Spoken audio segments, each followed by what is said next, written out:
job to a whole new level. What I need you to do, go dig a hole in the desert somewhere. The detective said your husband was going to kill you. But this bad boss isn't finished yet. What do you want me to do? Whack this guy. Loyalties and lies. Welcome to 2020 on ID. I'm John Quinones. Loyalty. It seems so simple. But what happens when the person you've always followed leads you to do something you know is wrong? The people you're about to meet found themselves with troubling decisions to make between loyalty and lies. First, two teens and the father they worshipped. But as Matt Gutman first told us in 2013, the dad who was supposed to show them the right way to live instead showed them the way right to prison. It's an all-in-the-family crime spree. That's dad in a mask and son in a fake mustache. It was a family affair, all right. A father on an outing with his two kids, but they weren't out for fast food. They were hungry for a fast buck. These three, the Cat family, didn't look like the typical jailbirds in the FBI's most wanted list. Nope, they looked like they belonged in your church group. The balding dad, his pimpled son, and the pretty blonde sister, still a high school senior. But apparently the family that stayed together robbed together. Have you ever seen anything like this? In my 20-plus years in law enforcement, I haven't, Matt. A family of bank robbers. If news of Daddy's misdeeds bewildered local cops and journalists, it blew away their own family members. Horrible. Horrible. How can I wrap my brain around this? How could this have happened? We spent 13 months piecing together this story, talking to every major character. It begins where it ends, with Dad, Scott Cat. We met the father of this felonious family here. Nice to meet you. Nice to meet you. Behind 2 inches of glass at the Fort Bend County Jail in Texas. It is shocking to me because I've never been in trouble before. That would be the first of many lies he would tell us. Back then, we couldn't have known this tale would have more twists than a knotted rope, especially given how Cat started life. With a homemaker mom and a dad who worked at the local bank. Good student? He was a football star. Everyone, especially his mom, remembers him being so likable. Scott, he was so much fun. Great sense of humor. Always wanted to make us laugh. Scott Cat fell in love and married his high school sweetheart, Beth, a champion swimmer. She called him her handsome cowboy. What was Beth like? Beth? Oh, very, very loving. Good mommy. Terrific mother. It seemed like they had it all. They really did. He became a structural engineer, and the all-American family settled into a 4-bedroom house with a front porch tucked into Oregon's wine country. They both had great jobs. They both had great cars. They had the 2 kids. They had the dog. Everything that you work so hard to do. Money, family, love. Scott and Beth had everything until Beth was diagnosed with breast cancer. Her daughter, Abby, was just a baby. The only memory I have of my mom, she was on a bright orange stretcher being carried down the stairs, and I remember her face. So your first memory of your mother, or your only memory, is one of her being carried away on a stretcher? Yeah, that's all. But I hold on to it maybe as a good thing. Because it would be the only thing she had. Beth Cat would die at the age of 32, leaving behind 4-year-old Hayden and 2-year-old Abby. Suddenly, Scott Cat was a widower, a single dad with toddlers. How did you deal with it personally? I didn't deal with it. You were in denial? Completely. I was in denial about needing help, about grieving, about depression, about my ability to raise them by myself. You know, I started drinking heavily. What does heavily mean? Well, a fifth a day. A fifth of vodka or Jack Daniels a day. It's a lot of booze. It's a lot of booze. While Dad was drowning his sorrows, the kids were thriving in the pool. The star swimmers were also decent students, and when he was sober, their dad was the proud president of the swim club. And the kids idolized him. He was my best friend for a long time. He was a whole lot of fun, loved water parks and Disneyland almost as much as the kids. We'd all be on the ride together. It was just fun. We were all screaming and yelling, and he went on all the rides with us, and that's cool. So cool that he was really more a friend than a parent. There wasn't really a disciplinarian. I mean, there was no one there hounding us to do homework or keep up our grades. I knew it wasn't normal, but to me it was my normal. Abby and Hayden, by this time young teenagers, soon realized Dad was fun, but they could only rely on each other. We were very close. My sister's the only consistent thing I've had my whole life, and I'm the only consistent thing that she's had too. Well, my brother's my best friend. He was basically the only one that was there for me. I can just look at her and know what's on her mind, what she's worried about. What Scott's kids worried about most, their dad's drinking. Some of it in plain sight. There were arrests, there was brawling, disorderly conduct, and a new, more expensive vice, cocaine, he says. I'd say probably 3 or 4 grams a week. Scott partied away their savings. They went bankrupt. They lost their home. The lights went out. For a fresh start, and Scott says a new job, Cat traded the Oregon greenery for this scenery. An apartment in a Houston suburb with a whole lot of banks nearby. Money was tight, and I was really depressed. And, you know, I had complained to him saying, you know, if we didn't have to worry about money, there wouldn't be any of the stress or any of these negative things happening in our life. That's when he approached me and said, would you be willing to do something to get some money more illegal than selling drugs? And I said, yes. So you're 18 years old. You need money. Your father says, I have a plan to rob a bank. Shouldn't your first reaction be, are you crazy? Looking back on it, I can't believe that wasn't my first reaction. To say, are you insane? Why did you go along with it so easily? I had a real struggle. I knew it was wrong, but I was really motivated by the money. The night before the first bank I was supposed to rob with him, I had kind of a panic attack all night, deciding, do I want to go down this path of evil, or is this not for me? Ultimately, Hayden Cat would agree to walk down that path of evil. He really wanted my help. In his mind, 2 people could be much more successful at it. But maybe a third would be even better, and there was just one cat left to choose. Scott told Hayden to talk to his sister into joining their gang. She was a high school senior, just 3 months shy of graduating. My dad sent my brother to ask me. Your dad sent your brother to ask you? Yeah. To rob banks with them? Yeah.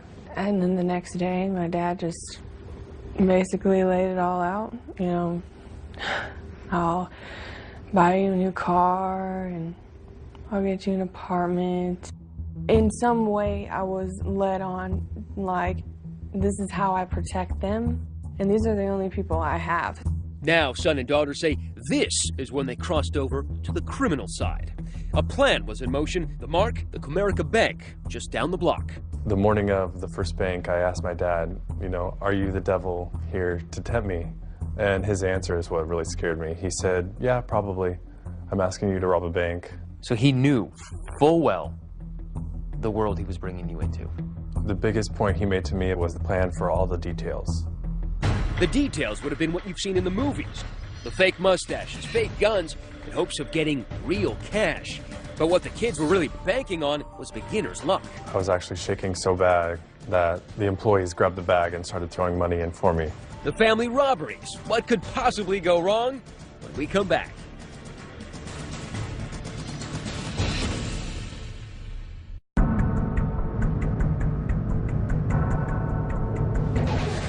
.93-degree Texas heat. The Cat family wasn't headed to a water park, but to a stick-up, a small bank in a strip mall. The man with the gun was Scott Cat, and along for his first heist, his apprentice, his 20-year-old son, Hayden. Their disguises?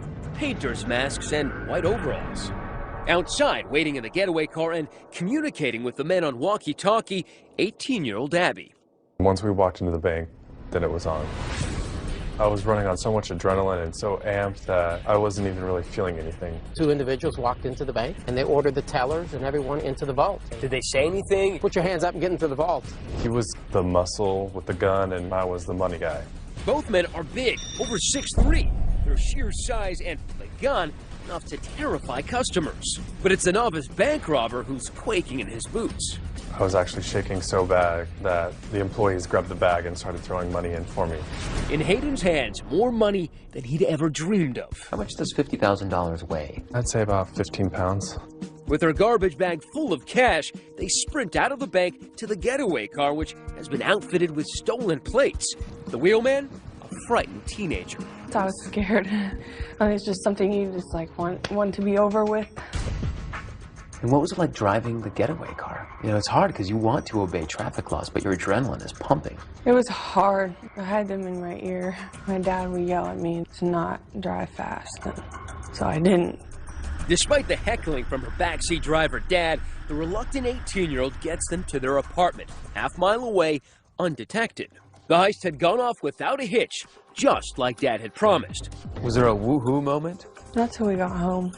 With her sack full of 50 grand, the spending began. Cars, motorcycles, booze, and drugs. Abby's spending, much more sensible. How'd you guys celebrate? I went off on my own and just got my nails done.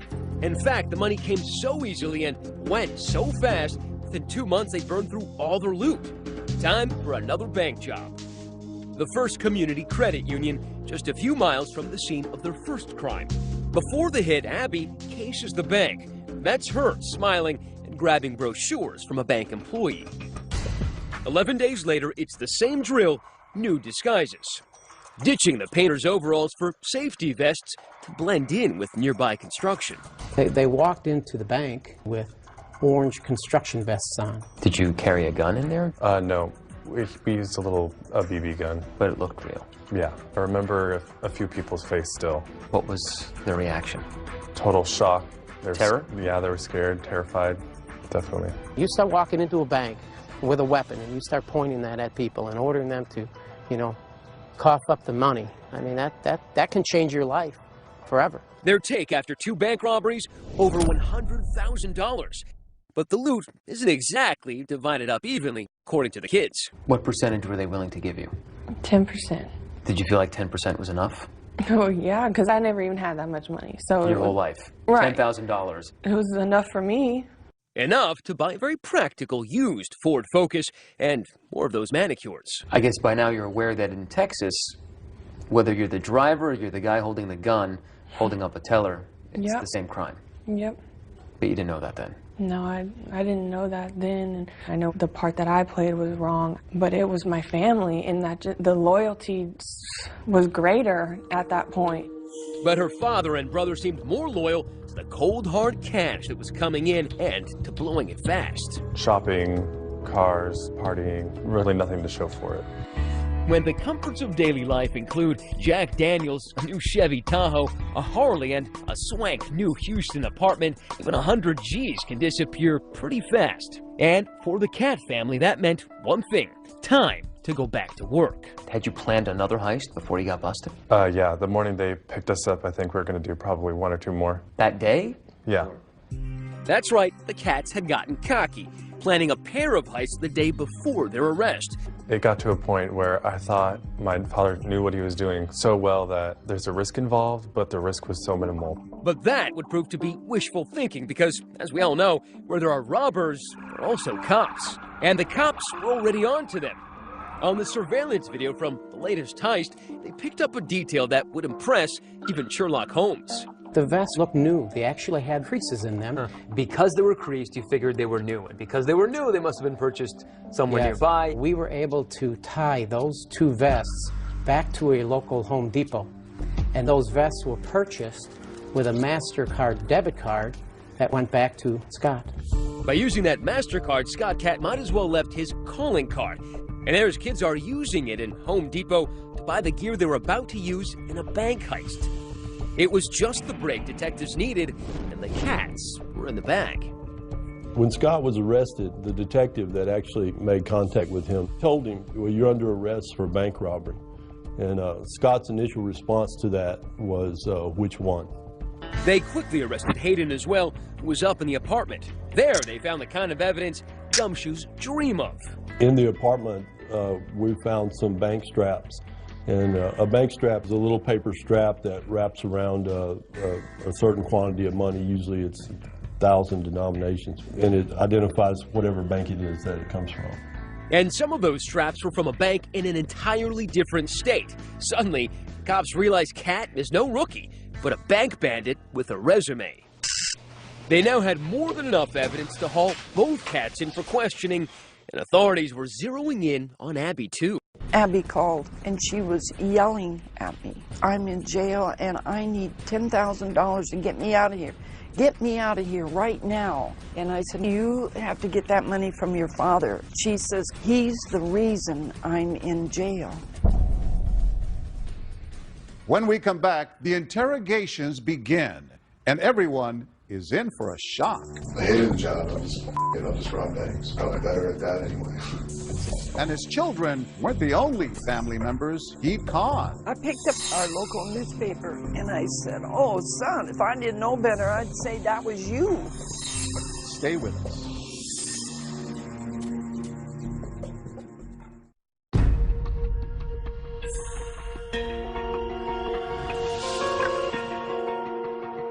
Police had nabbed Scott Cat for holding up 2 banks.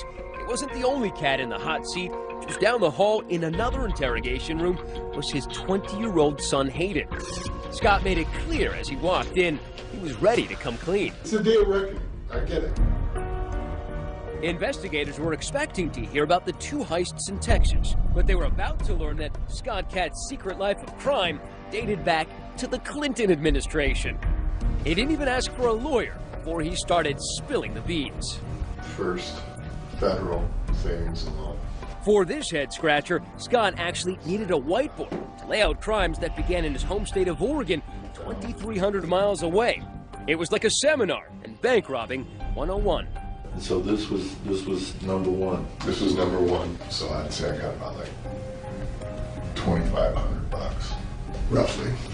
In total, Scott would confess to having robbed 5 banks in Oregon before even setting foot in Texas. I can go in there and just slam it and be out. I'm surprised he was able to, remain undetected, especially when one of the banks he robbed was in his hometown. You would think that someone would have known him. In fact, someone did.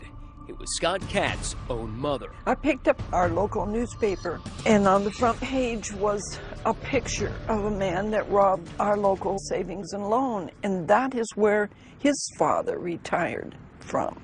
He worked at the bank? Yes. And I looked and I saw this frame of this big man, and I said, oh, son, if I didn't know better, I'd say that was you.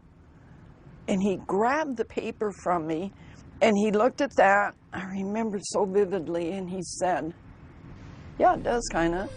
But a mother knows what her son looks like. Oh, I know, and his hands. I know his hands.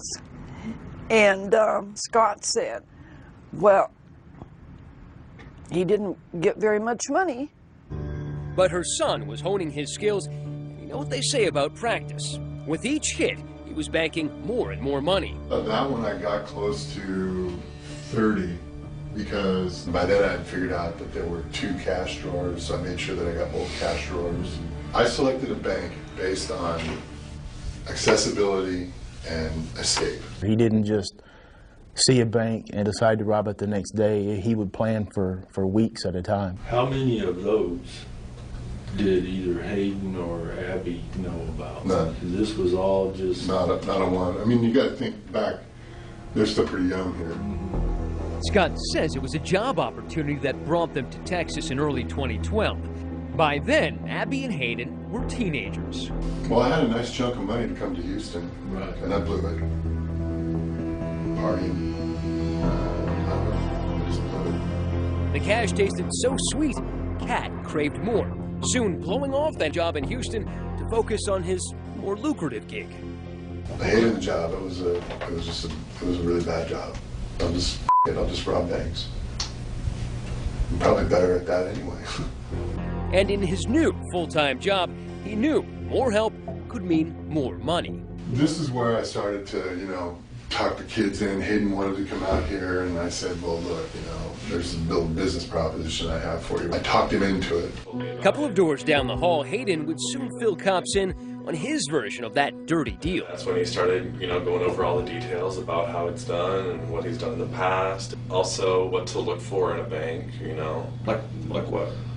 The getaway is everything. I told him, I don't think that I can drive after my first one. That's when we talked Abby into driving for us. We just needed someone who was able to drive slow and steady and abide all the traffic laws and, not look like a bank robber at all. This cute blonde girl is the last thing you would ever you'd ever look for. But that's exactly who police were looking for.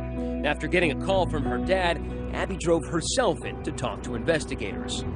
Same room, 6 hours later. Well, I just felt like, I needed to do what I did to, protect them. Abby admitted driving the getaway car, but said it was out of blind loyalty to her brother and her father, whose writing was still there on the wall. My mother died when I was 2, and a lot of it has to do with, I've always trusted my dad. It's not okay, obviously, I'm not stupid. But when it's your dad, it's almost like it is. I convinced her of it. She trusts me completely because she doesn't have anybody else to trust. But according to Texas law, it was a little too late to take the blame now. David Ryan is Abby's lawyer. Abigail Catt was facing 5 to 99 or life in prison for aggravated robbery, even though she didn't put a gun in anyone's face, because under Texas law, just being involved in the crime itself was enough to make her as culpable as her father and her brother. By the end of his 2.5-hour confession, it was clear Scott Catt wouldn't be winning Dad of the Year anytime soon. So that's where we're at today. And after a decade of robbing banks, what do you have to show for it besides 2 kids on the fast track to becoming felons? About all I got in my wallet. Maybe whatever Aiden has in his wallet. That's about it. Aiden had counted his, just $30. When we come back, Scott Catt makes a pledge. If you were offered a deal where you had to spend 25, 30, 40 years in prison in exchange for both of your kids going free, would you take it? Absolutely. But he has one more surprise for his kids. This is your letter to Abby, by the way. Where did you get this? Stay with us.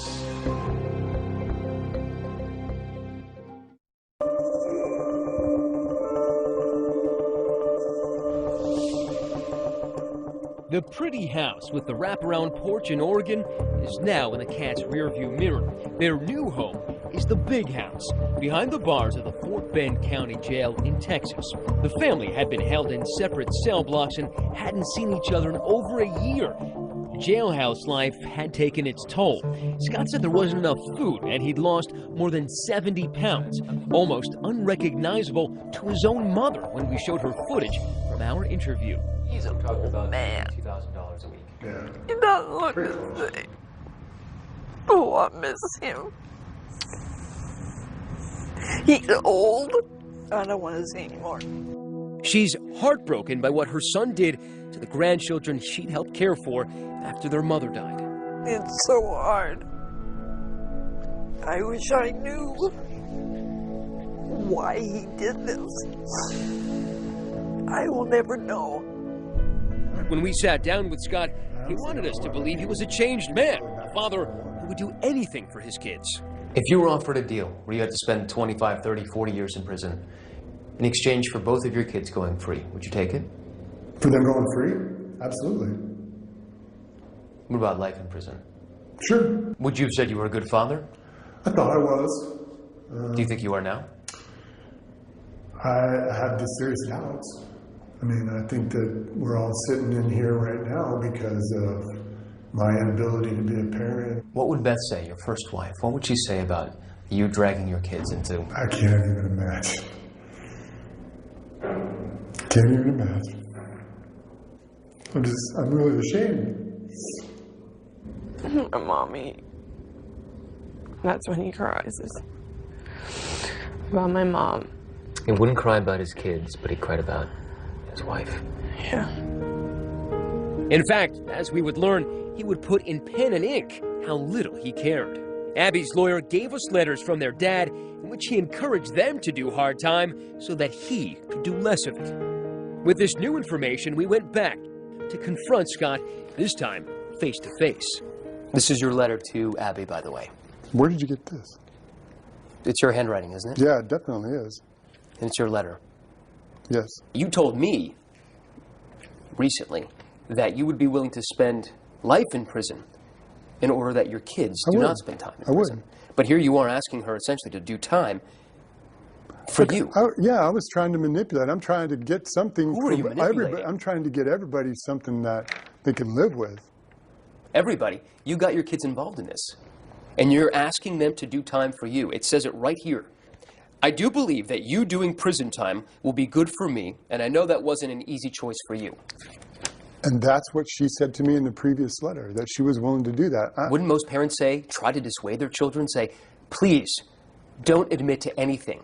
I will take the entire blame here. I would love to, but they have so much evidence on everybody that what are we supposed to do? Your father says he blames himself. He says he's lied to you for many years. Mm-hmm. Do you believe him now? Am I just supposed to believe him all of a sudden? I want to, and I've always wanted to. But I believe he feels remorse, but I also believe that he still didn't have my best interests through all of this, through all the court stuff. Does it make you angry? Make you sad? Mainly sad that a situation like that was put in front of my face from the person that is supposed to keep me away from things like that. And that's been the hardest to deal with because that doesn't happen to everybody.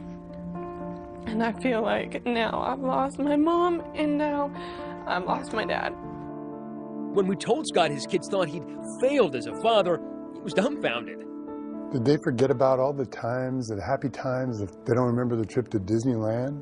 I wish I could have made those memories a little more lasting for them. And unbelievably, despite everything, Abby and Hayden say they forgive their father. I've forgiven him because I have to for myself, or I probably wouldn't be able to sleep at night. So I can start to live a normal life. I don't want hate, anger, any of that in my heart. If your father were right here, Hayden, what would you say to him? I'd tell him that I forgive him. And that I don't want him to carry this burden around with him for the rest of his life. But while his kids might forgive him, the court does not. How do you plead to the offense? Are you pleading guilty freely and voluntarily?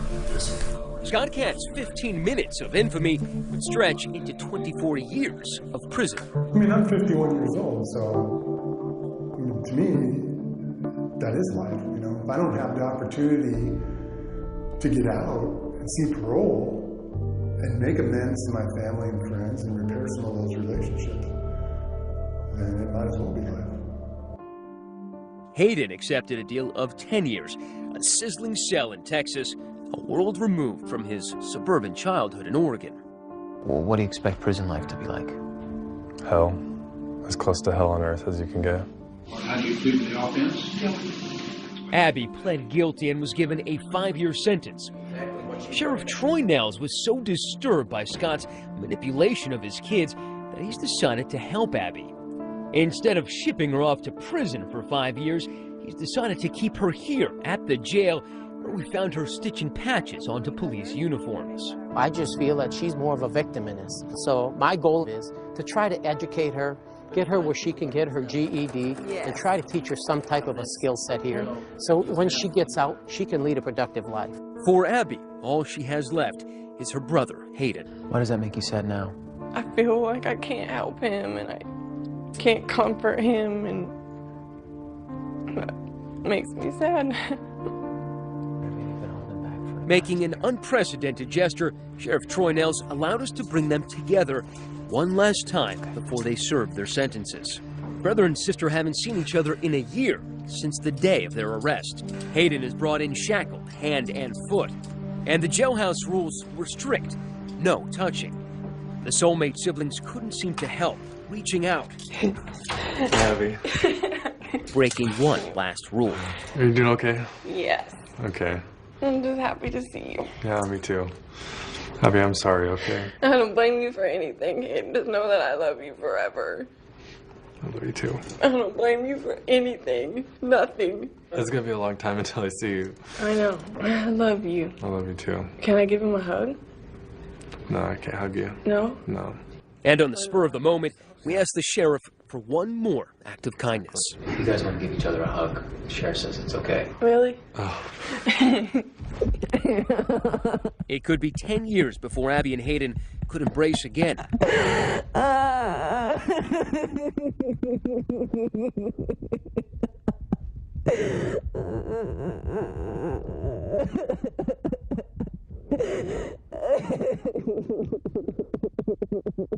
Listen closely. Our mic's picking up Abby's heart, pounding. It'll be okay. I know. It's just going to be a couple of years until I can see it. I love you. Abby, I love you too. I know.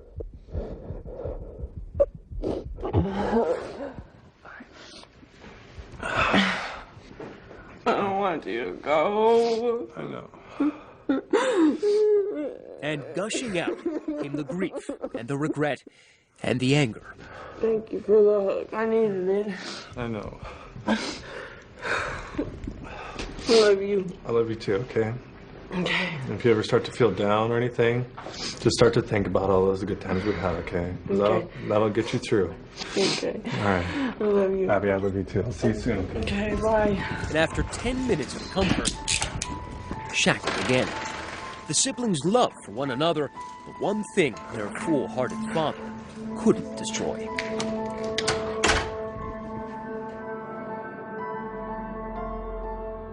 As of 2015, Scott and Hayden Catt remain in prison. Abby hopes to attend college upon her release with the help of a woman who saw her story on 2020. She and Hayden stay in touch by writing to each other as much as they can. Coming up, an impossible boss and the employee at his beck and call. I needed a job and I had a family, so I did what I was told. But just how far would he go? Go dig a hole in the desert somewhere. When we come back.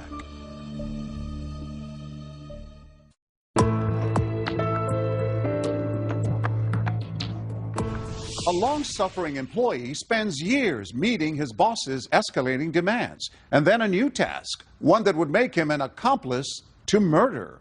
As Jim Avila first told us in 2013, the question was, would he follow orders or take the lead straight to the police? Welcome to Arizona Shower Door, a sprawling box of a company in Phoenix, lined with palm trees, where 45-year-old Patrick King had tried to earn a living and support his family. That is, until he got a call from his boss to meet him here in this bank parking lot for a special favor. That's Patrick's truck. Inside is Patrick and his boss, Fred Nadler, and this is their day-off conversation. What I need you to do in super secrecy, okay, is go dig a hole in the desert somewhere. Dig a hole in the desert? Sound odd, even suspicious? Not to Patrick. In fact, it was just the kind of thing he was expecting after 5 years of working for Nadler, a self-made millionaire and owner of Arizona Shower Door, whose corporate credo was as clear as the glass he peddled. This is my company, you work for me, and if you don't like it, there's the door. Was he serious? Oh, yeah. Patrick started out as a crane driver, but quickly became Fred's right-hand man. And what kind of boss was he? Ruthless. So ruthless that Patrick says he was working 85 to 90-hour weeks, but only being paid for 40. I missed my kids being born. I didn't take any time off. He made me come back to work 4 or 5 hours later. And if Patrick had any objections, he said Fred had a special way of reminding him who was boss. He made me carry a paycheck stub that said Fred B. Nadler on it. 2-3 times a week, I'd have to pull out a paycheck. And he goes, "Who signs your paycheck?" And I said, "Well, it says Fred B. Nadler, sir." He goes, "Are we clear?" And I said, "Crystal clear." And he wanted you to do whatever he said? Whatever, no matter what it was or what time of the day. Personal, private, business, anything? Everything. Including, he says, spying on his boss's wife. He had me get a phone with his wife and hidden GPS in it and track her 24 hours a day, 7 days a week. And I complained about a lot of the stuff there and not wanting to do it, but I needed a job and had a family, so I did what I was told.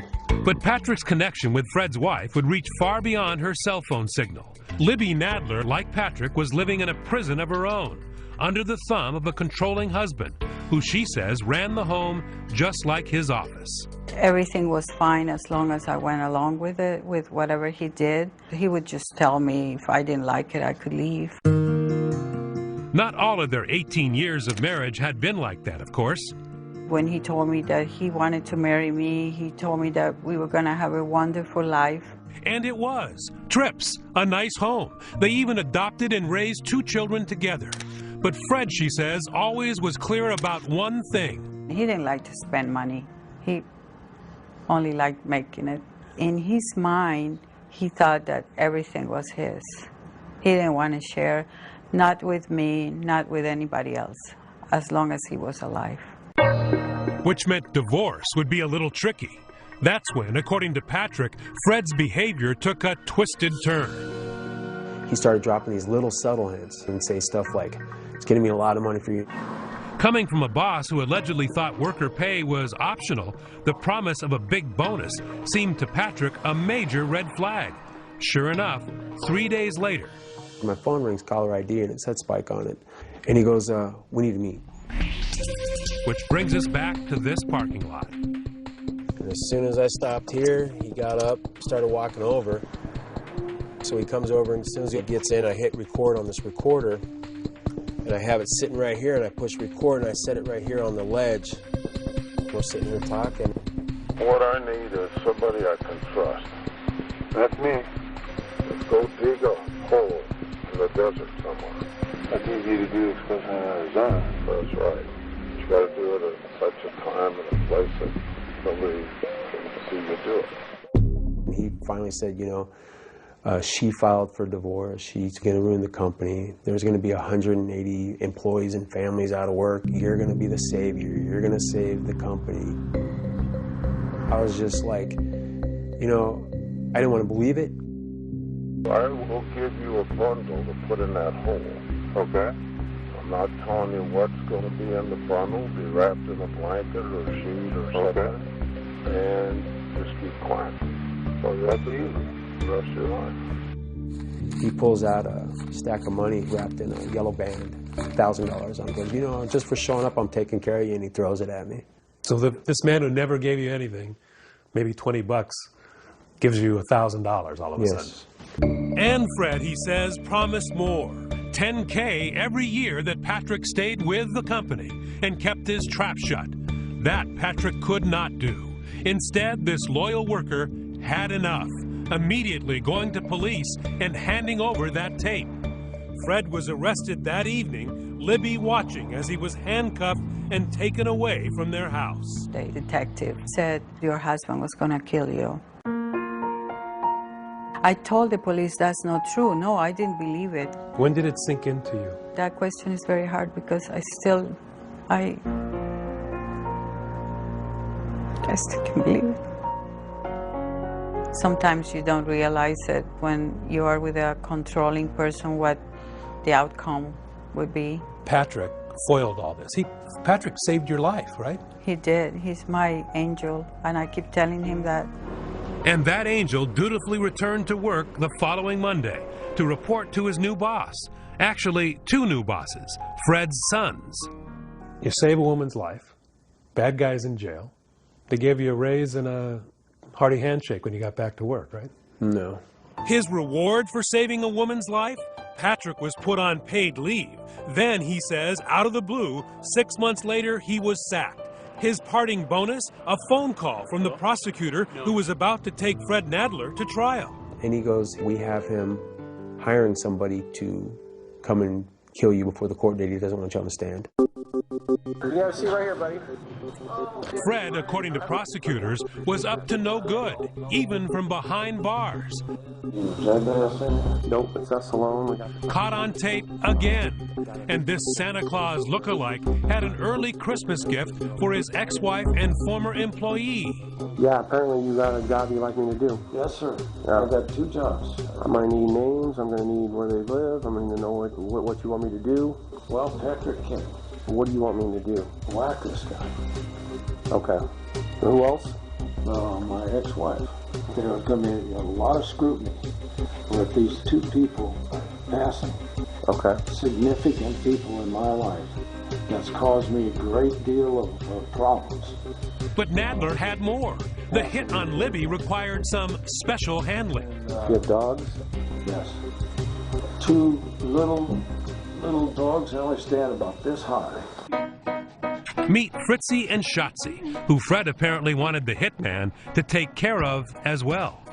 They're my love of my life. If there's anything I do love that's left, it's my two little puppies.